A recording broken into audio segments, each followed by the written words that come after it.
اب مختلف مزاج کے ساتھیوں کو ساتھ لے کر چلنے میں اگر امیر بہت سمجھدار ہے، خوش اخلاق ہے، ذہین ہے اور جوڑ کر لے کر چلنے کا ماہر ہے تو جماعت بہت خوش رہتی ہے. اور اگر امیر کہیں پٹھان ہے یا اس کو 2-3 دفعہ طلاق پڑ چکی ہے، مردوں کو بھی تو طلاق پڑتی ہے نا، اور موڈ آف ہے اس کا، تو وہ 27 دن کا غصہ 3 دن میں جماعت کے ساتھیوں پہ نکالتا ہے. تہجد میں ایسے اٹھاتا ہے کہ اگر اللہ نے مضبوطی سے باڈی کو اسمبل نہ کیا ہوتا تو اتنی زور سے ہلائے گا کہ ہاتھ تو ہاتھ میں ہی آ جائے گا، یا ایک آدھ کان آ جائے گا اگر ہاتھ نہ آئے گا تو. اور اگر خوش اخلاق امیر ہے تو جماعت خوش رہتی ہے. جوڑنے کا مزاج، کیونکہ ہر جماعت میں الگ الگ مزاج کے لوگ ہیں. کچھ کو رات میں نیند نہیں آ سکتی اگر ایک لائٹ بھی جل رہی ہے، اور کچھ کو تب نیند آئے گی جب 3 لائٹیں جل رہی ہیں. کچھ لوگ چشمے لگا کے سوتے ہیں تاکہ خواب صاف دکھائی پڑے.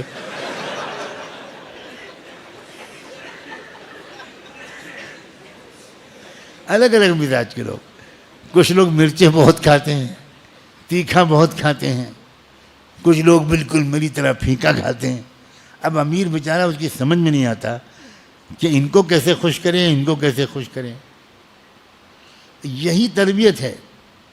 اور میں تو کل پرسوں سے ایک بات بہت سوچ رہا ہوں کہ اپنے یہاں کے اداروں کے مدرسوں کو بھی میں سال بھر نہیں تو کم سے کم 4 مہینے کے لیے لازمی بھیجوں، کیونکہ جب تک تبلیغ میں نہیں نکلتے ایک دم لولو پولو رہتے ہیں. کل میں نے 2-1 طلبہ سے کہا جاؤ مجمع میں جاؤ، جا کے ہم کھڑے ہوں گے، یہ بیٹھے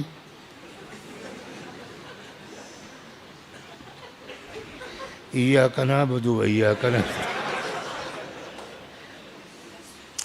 اب اگر تبلیغ والے ہوتے جانتے ہو تو بھائی السلام علیکم، وعلیکم السلام، ماشاء اللہ خیریت سے آپ بھی کچھ نہ کچھ لکھوائیے نا. اب بات کر رہے ہوتے. تبلیغ میں ایک جاہل آدمی بھی اتنی شاندار بات کر لیتا ہے کہ بڑے بڑے قطب الاقطاب بیٹھے ہیں میرے دائیں بائیں، ہاں ایک دم چغت، بالکل واقعی فیلڈ پریکٹس ہے، وہ میدانی تربیت ہے، میدانی ٹریننگ ہے. مجموعوں میں کھڑا ہونا، لوگوں سے بات کرنا، جھجک ختم، کسی طرح کی جھجک ختم.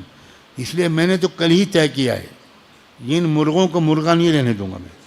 میں ان کو باندھ بوند کے پارسل کے باندھ کے بھیجوں گا. جاؤ چلو میوات جاؤ، جہاں مار مار کے کھانا کھلایا جاتا ہے.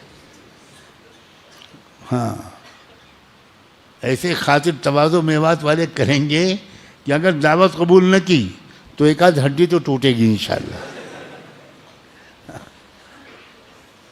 آدمی میدانی آدمی بنے، ہر جگہ پر پورے اعتماد کے ساتھ بات کرے.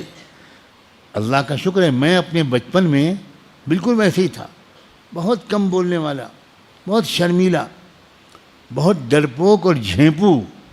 میں اس طرح کا تھا. میرے بچپن کے ساتھی جو بالکل بچپن کے ساتھی ہیں، انہوں نے مجھے جب بعد میں دیکھا 18, 19, 20 سال کی عمر میں، تو وہ تو واقعی مجھے دیکھ کے حیران رہ گئے کہ تمہیں سجاد ہوا کیا؟ اب تم 1000 نہیں، 10,000 نہیں، 10 لاکھ آدمی کے سامنے ایسے چہچہاتے ہو کہ سب کے سب خچر گدھے بیٹھے ہیں. کوئی مروبیت نہیں، کوئی جھجک نہیں، کچھ نہیں. کہیں تم کہیں بھی بولتے ہو، کسی مجمع میں بولتے ہو. واقعہ یہ میرے والدین کی دعاؤں کے علاوہ تبلیغ کی برکت ہے. تبلیغ کی برکت ہے. ورنہ میں جب پہلے شروع میں بیان کرنے کھڑا ہوتا تھا یوں ہی ایسے ہلتا تھا،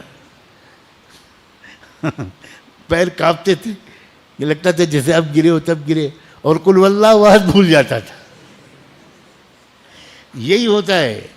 یہ تو تبلیغ کی محنت ہے جس نے انقلاب پیدا کر دیا، لاکھوں کروڑوں لوگوں کو داعی بنا دیا، بہادر بنا دیا، جری بنا دیا، سیلف کانفیڈنٹ بنا دیا، خود اعتمادی سے ان کو بھر دیا، احساس کمتری سے ان کو بالکل پاک صاف کر دیا. یہ چغت پنا جو ہمارے مولویوں میں رہتا ہے، بات ہی نہیں کر سکتے. ہمارے حضرت شاہ ولی اللہ رحمۃ اللہ علیہ نے لکھا ہے ایک ہوتی ہے عقل عام اور ایک ہوتی ہے عقل خاص. جن لوگوں کے پاس صرف عقل خاص ہو، یعنی وہ 2-1 کتابیں پڑھ لیں، لیکن روزمرہ کی دنیاوی زندگی، گھریلو زندگی، بازار کی زندگی، خاندانی زندگی، معاشرتی زندگی، اس کو ایک عام آدمی کی طرح ڈیل نہ کر سکیں، وہ لوگ کبھی بھی دین کی دعوت بھی نہیں دے سکتے۔ میں دیکھ رہا ہوں کچھ لوگوں کے بعد عقل خاص ہے، بڑا اچھا قرآن پڑھ لیتے ہیں، لیکن بالکل دنیاوی معاملات میں بہت چوغت معلوم ہوتا ہے، ایک کام ڈھنگ سے نہیں کرتے۔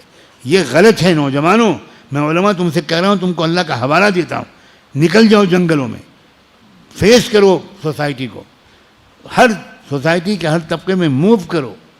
یہ جو علماء کے لیے نصاب ہے 3 سال کا، یہ بڑا حکیمانہ ہے۔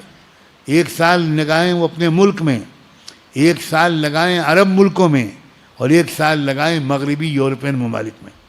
یہ اصلی نصاب ہے علماء کی تربیت کا، دعوت و تبلیغ کا۔ 3 سال وہ لگیں، اور وہ ایسے نرم گرم حالات کے سامنے آئے گا، کبھی سامان رہ گیا، بس چھوٹ گئی، کبھی سامان چھوٹ گیا بس میں، کبھی کوئی ساتھی ناراض ہو گیا، کبھی روٹ کے بھاگ گیا، کبھی کچھ ہو گیا، کبھی کچھ ہو گیا۔ ان ڈفرینٹ سچویشن کو ڈیل کرنے کی صلاحیت، اس سے لیڈرشپ کیپیسٹی ڈیولپ ہوتی ہے، قیادت کی صلاحیت ابھرتی ہے، پھر آدمی لاکھوں کی قیادت کر سکتا ہے، اور اس کے بغیر آدمی بالکل چغد ہے، وہ کہیں بھی معاشرے کے موجودہ چیلنجز کو فیس نہیں کر سکتا۔ میں نے تو آج یہ موضوع نہیں چھیڑنا چاہا تھا، میں نے تو ہلکی پھلکی گفتگو اسلامی معاشرتی زندگی، اسلامی